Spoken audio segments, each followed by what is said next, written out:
What if the person who changed your life does not owe you a relationship? Not because they are cold, not because they are better than you, not because your gratitude is fake, but because a song can enter your most private memories without the singer ever knowing your name. A film can sit beside you during a lonely year without the actor ever standing in your room. A book can feel like it was written directly for the wound you never explained to anyone, even though the writer may have been writing from their own confusion, their own hunger, their own pain. This is one of the strangest things about art. It can become intimate without becoming mutual. You may carry someone's voice through a breakup, a depression, a childhood, a season of your life you barely survived. You may know the rhythm of their words, the shape of their face, the stories they told in interviews. Slowly, they stop feeling distant. They become familiar. And familiarity is powerful. The mind does not always separate exposure from closeness. When you hear a voice hundreds of times, when you see a face in your bedroom at night through a screen, when you return to the same songs during your worst moments, something inside you begins to treat that presence as known. Psychologists call this a parasocial relationship, a one-sided emotional bond with someone who does not personally know you. It is not automatically unhealthy. In many ways, it is part of modern life. We grow up with musicians, actors, writers, streamers, thinkers, characters, public voices. They become emotional landmarks. They help us name things we could not name alone. But here is where it becomes complicated. The bond may be real inside you, but it is not real between you. From your side, the connection has history. It has tears, late nights, memories, private meaning. From their side, you are a stranger approaching them in a restaurant, at an airport, outside a hotel, in a comment section, in a direct message, in the middle of an ordinary day they were just trying to survive. And both sides are telling the truth.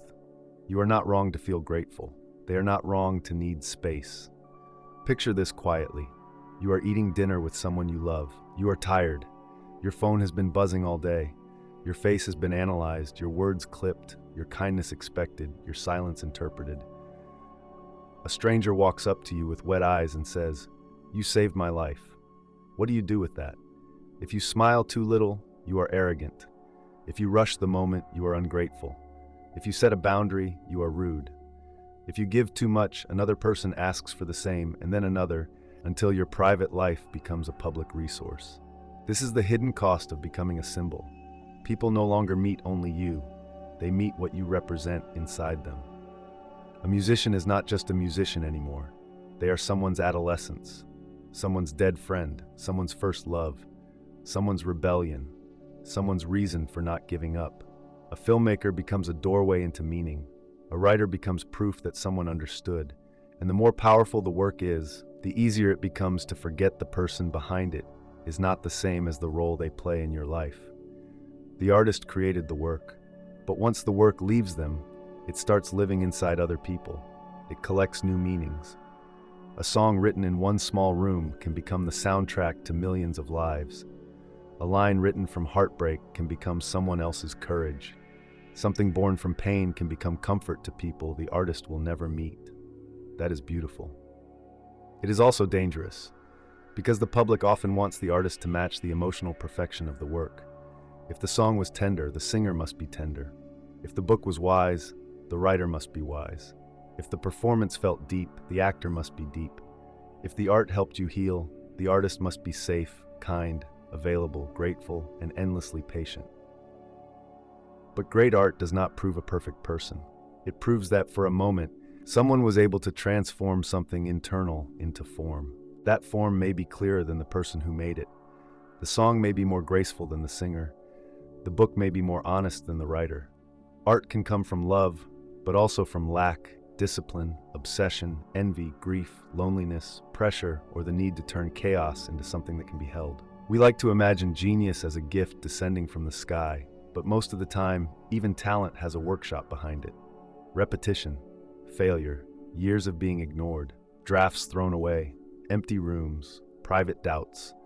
The public often arrives at the finished miracle and calls it magic because it never saw the labor. Then, after all that work, success creates a new problem. The artist finally reaches people, but reaching people means being reached back. Sometimes the reach is gentle, a letter, a quiet thank you, a respectful message that asks for nothing. Those moments can be moving. Many artists need to know their work mattered. They are human too. They create into uncertainty. They wonder if anyone is listening. But sometimes gratitude becomes a demand wearing the clothes of love. Just one photo, just sign this, just read my message, just give me a minute, just understand what you mean to me, just be the person I need you to be right now. Each request looks small from the outside, but fame turns small requests into weather. One raindrop is nothing. A storm can drown you. This is not only about celebrities. The same pattern appears in smaller rooms. A teacher, a creator, or someone you admire may feel emotionally available because their work was vulnerable, or because their voice was with you every night. You may feel entitled to a response because you feel close. But vulnerability is not an invitation to ownership. A person can reveal something true and still belong to themselves. The uncomfortable reversal is that most of us understand this perfectly when we are the ones being approached. Think of a time when someone assumed they knew you because they had seen one part of you. Maybe they admired you. Maybe they praised you so intensely that saying no felt almost cruel. Their affection came with pressure. Their gratitude came with expectation. They were not trying to harm you, but suddenly your kindness was being tested in public. In that moment, you probably wanted something very simple: to be seen as a person, not a function. That is what fame threatens to erase. The anonymous person can have a bad day without becoming a headline. They can walk away without being called ungrateful. They can be tired without being decoded. They can make mistakes without millions turning the mistake into a permanent identity. Anonymity is not emptiness. It is freedom from constant interpretation. Fame has rewards. It would be dishonest to pretend otherwise. But every reward comes with a strange exchange. You gain a larger life in public and lose pieces of the small life where humans are allowed to be ordinary. The right question is not whether we should pity artists, worship them, defend them, or attack them. The deeper question is whether we can love what someone made without trying to possess who they are. Because maybe the most mature form of admiration is distance, not cold distance, not indifference, a respectful distance.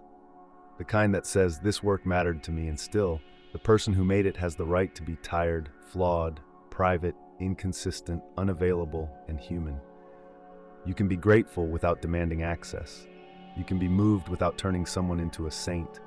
You can let a song belong to your memories without making the singer responsible for your life. There is something almost sacred about allowing the artist to remain separate from the art, not because the art is less meaningful, but because it is meaningful enough that it does not need to become a cage. The work may have saved you. The person may never know, and that can hurt. But maybe art does not require the creator to stand beside every life it touches. It travels farther than they can. It enters rooms they will never enter. It holds strangers they will never meet. It becomes personal without becoming possession. So maybe the next time a voice, a painting, a film, a book, or a performance feels like it was made for you, let the feeling be real. Let the gratitude be real. Let the impact be real. Just do not confuse the door with the person who opened it, because the art can be yours. The artist is not. Lucid Order. Question everything.